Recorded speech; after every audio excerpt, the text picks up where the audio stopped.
안녕하십니까, 장쿠입니다. 오늘 방송은 모두가 우월한 부동산 공화국이라는 제목으로 영상을 촬영하고자 합니다.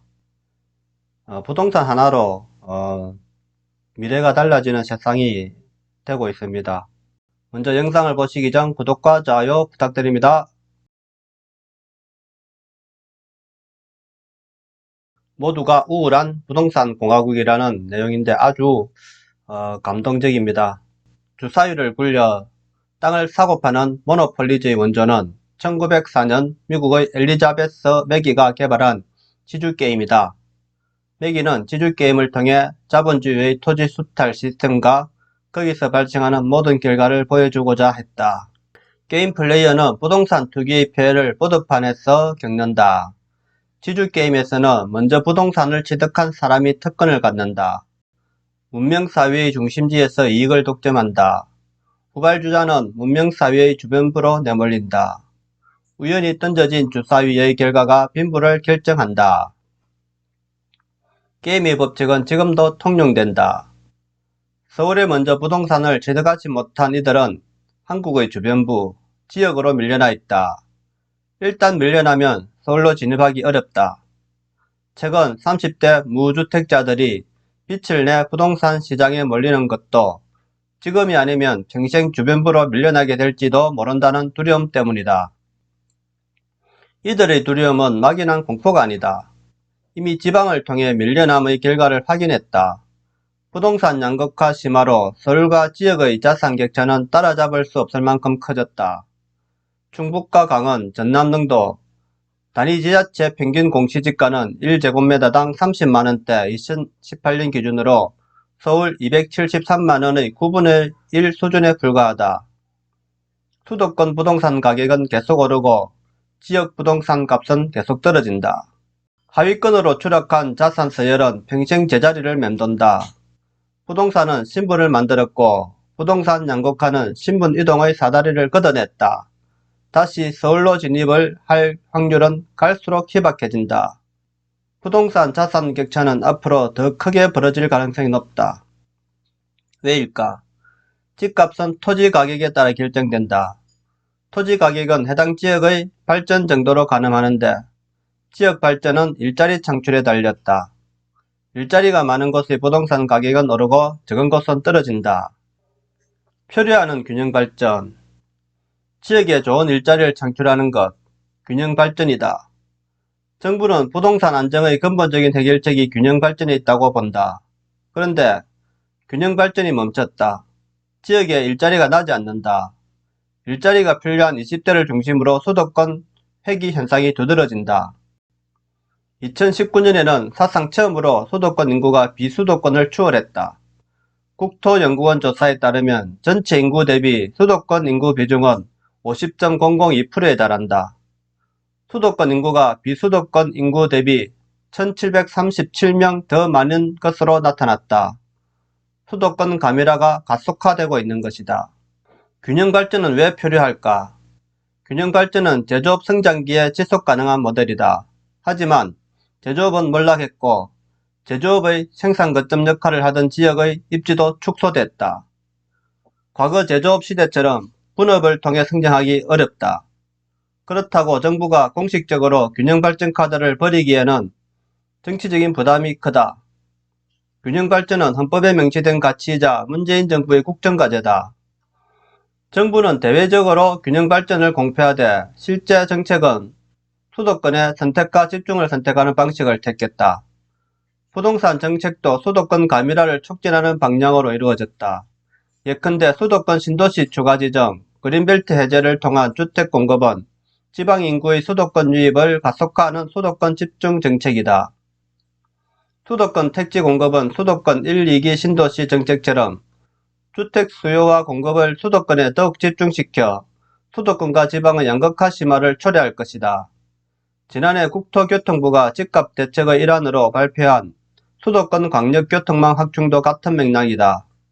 이민원 저 국가균형발전위원장은 지난 7월 7일 국회 균형발전 토론회에서 부동산 문제는 수도권 가밀 때문에 발생한다며 강력한 균형발전 정책으로 수도권의 압력을 빼야 해결할 수 있다고 말했다. 수도권 가멸화가 심화되는 동안 지역은 투기 세력의 놀이터로 전락했다. 핀셋 규제를 피해 지역을 정해놓고 치고 빠지는 방식으로 차익을 챙긴다. 그런데 지역에서는 이들 투기 세력을 보는 시선이 복잡하다. 외지 투기 세력은 나쁘다라는 단순한 사실을 두고도 이견이 나온다. 정부의 부동산 규제를 두고도 지역 내 여론이 엇갈린다. 지방 부동산 시장의 활기를 띠는 시기는 역설적으로 외지 투기 세력의 타깃이 됐을 때다. 준공후 미분양, 이른바 악성 미분양이 가득한 지역의 아파트 시장은 외지 투기 세력의 눈도장을 받아야 미분양을 털어낼 수 있다. 충북 청주시는 2016년 10월 정부 미분양 관리지역 선정 제도가 생긴 이래 한 번도 관리지역에서 벗어나지 못했다. 그런데 지난해 하반기부터 시장에 변화가 생겼다.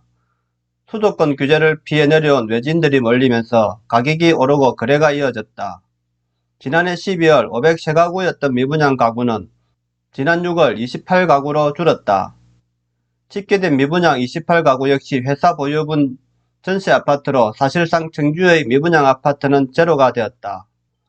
지난 5월 청주가 방사강 가속기 유치 지역으로 선정되면서 아파트 시장은 더욱 요동쳤다. 청주 흥덕구 오송읍의 경우 5월 한 달 거래량이 2019년 전체 거래량을 넘어섰다. 외지인의 공격적인 아파트 줍줍에 나선 결과다. 2020년 5월 누적 기준 총 7,932건의 매매 거래 중 34.6%인 2,744건이 청주 충북 외 지역 거주자들의 매입건이었다. 특히 청주시 흥덕구의 경우 지난 5월 월간 거래량의 절반이 외지인 거래였다. 아파트 가격도 올랐다. 올해 4월까지 2억 8천만원에 거래되던 오창의 한 아파트는 7월 현재 4억원 선 거래가가 형성됐다. 올해 4월 2억 초반에 거래되던 오송의 한 아파트는 3억원으로 올랐다. 정부 규제에 대한 지역 찬반 여론 팽팽. 투기 세력은 가격을 올려놓고 선물처럼 빠져나간다. 정부의 6.17 대책으로 청주시 전체 동과 오창, 오송읍이 조정지역 대상으로 묶이자 부동산 거래는 거짓말처럼 끊겼다. 오송읍의 한 부동산 대표는 어쩌다 나오는 건매물 한두 개가 있을 뿐이지 사실상 거래가 멈췄다며 이번에 오른 아파트 가격은 앞으로도 내려가지 않을 것이라고 말했다. 지역 부동산 업계도 시장을 교란하는 외지인 투기가 폐해를 앓고 있다. 투기 세력이 올려놓은 집값은 실수요자가 부담해야 한다. 그럼에도 지역 부동산 업계는 정부의 규제에 반발한다. 거래량이 늘면서 모처럼 찾아온 업계 호재에 정부가 찬물을 끼얹었다는 여론이 절대적이다. 지난 6월 청주의 한 부동산 대표는 외지인들의 투기로 실수요자가 피해를 볼 수 있다는 취지의 언론 인터뷰를 했다가 지역 부동산 업계로부터 비난을 받는 해프닝도 있었다. 부동산 업계만 규제를 반대하는 건 아니다. 지역에서는 정부 규제에 대한 찬반 여론이 팽팽히 맞선다. 반대 측은 형평성의 문제를 제기한다. 투기 세력이 벌인 난리통에 가격이 오른 아파트는 청주 오창읍과 오송읍, 흥덕구 일대 일부 신축 아파트다. 서원구와 상당구 등 구도심으로 분류되는 지역 아파트는 지난 6년간 떨어진 매매가가 회복되지 못했다. 거래량도 전혀 다르지 않았다. 상당구의 한 아파트 상가 내 부동산 대표는 청주 부동산이 난리라고 했는데 여기는 지은지 오래된 아파트가 몰려있는 곳이라 아무런 변화가 없었다며 오히려 규제 때문에 거래가 위축돼 시장만 더 어렵게 됐다고 말했다. 반짝 특수를 본 주민들도 할 말은 있다. 청주 오송읍에서 음식점을 운영하는 김준석 씨는 계속 오르는 지역은 그냥 두고 몇 개월 올랐다고 조정지역으로 묶는 게 말이 되느냐며 서울처럼 몇 억이 오른 것도 아니고 이제 분양가 수준을 회복했는데 규제를 한다니 납득이 안 간다고 말했다. 청와대 청원 게시판에는 6.17 부동산 대책에 따른 규제를 풀어달라는 민원이 따른다. 지역 부동산 커뮤니티에서는 문재인 정부 출범 이후 현 시점까지 지역별 아파트 매매가격 추이를 비교해 놓은 분석글이 공유된다. 게시글의 요지는 상승폭이 큰 지역은 놔두고 상대적으로 적게 오른 지역을 규제했다는 것이다. 근거가 있는 비판일까? 정부의 규제지역 지정은 주택법 시행규칙 근거로 이루어진다. 3개월간 집값 상승률이 물가 상승률의 1.3배를 초과한 지역은 조정 대상 지역 지정이 가능하다. 그런데 지정 요건을 갖춘 지역 모두가 규제 대상이 되는 건 아니다. 정부는 주거정책심의위원회를 통해 규제 시기와 강도를 정한다. 주거정책심의위원회 인원은 총 25명으로 이 가운데 13명이 정부 측 인사다. 사실상 정부가 규제에 대한 정권을 쥐고 있는 셈이다. 회의 내용과 안건은 비공개가 원칙이다. 정부가 정치적 상황을 고려해 자의적으로 규제를 결정할 수 있는 구조다. 실제로 지난해 대전 유성구와 중구의 집값 상승률은 각각 11.49%, 11.52%였지만 규제 대상에서 배제됐다가 21대 총선 이후 투기과열지구로 지정됐다. 지역에서 형평성 문제 제기, 부동산 공화국이 되어버린 한국 사회에서는 모두가 우울하다. 지역 주민들은 부동산 문제에서 배제당한다는 소외감을 느끼고 서울 서민들은 이번에 밀려나면 끝이라는 두려움에 휩싸여 있다. 서울주택 보유자들은 강남 상구, 마용성, 노도강 등 지역별로 끊임없이 부동산 시세를 확인하며 눈치싸움을 벌인다. 정부는 대래 부동산 불패 신화를 확산시켰다. 모두가 강남에 살 필요가 없다던 이들은 모두 강남에 살고 있었다. 지역에서 기반을 닦은 정치인은 정치적 입지를 버리고 부동산 입지를 택했다. 국토위, 기재위 소속 국회의원의 30%, 국토교통부 고위공직자 45%가 다주택자라는 사실도 재차 확인됐다. 정부의 부동산 정책은 신뢰를 잃었다.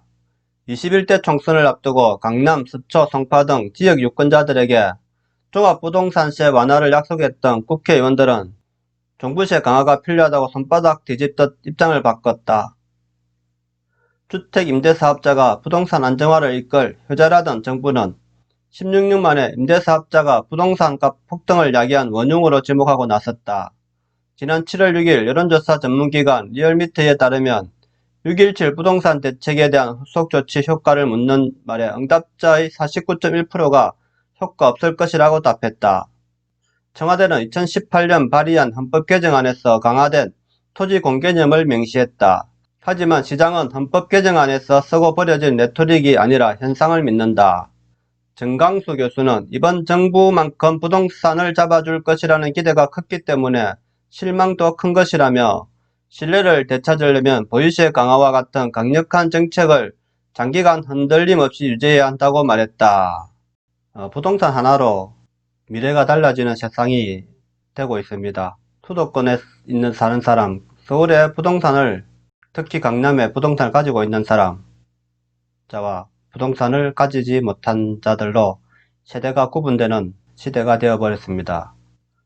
정부는 부동산 값은 꼭 잡는다고 했지만은 결코 잡지 못했습니다. 하지만 부동산의 양극화는 갈수록 벌어지고 있습니다. 이제 부동산은 서울에 부동산을 가진 사람과 서울에 부동산을 가지 못한 사람으로 이제는 나누어질 것 같습니다. 앞으로 계속해서 그 양극화는 더 커질 것으로 보인다는 것이 더 문제인 것 같습니다. 지역균형 발전을 이야기하던 이 정부는 이제는 그런 말도 하지 않습니다. 과연 지방은 살아날 수 있을까요? 이제는 동서 갈등보다는 이념 갈등보다는 우리 사회가 부동산 갈등이 가장 심한 사회가 될 것 같습니다. 이 정부를 믿었던 국민들은 허탈함에 빠져 있을 것입니다.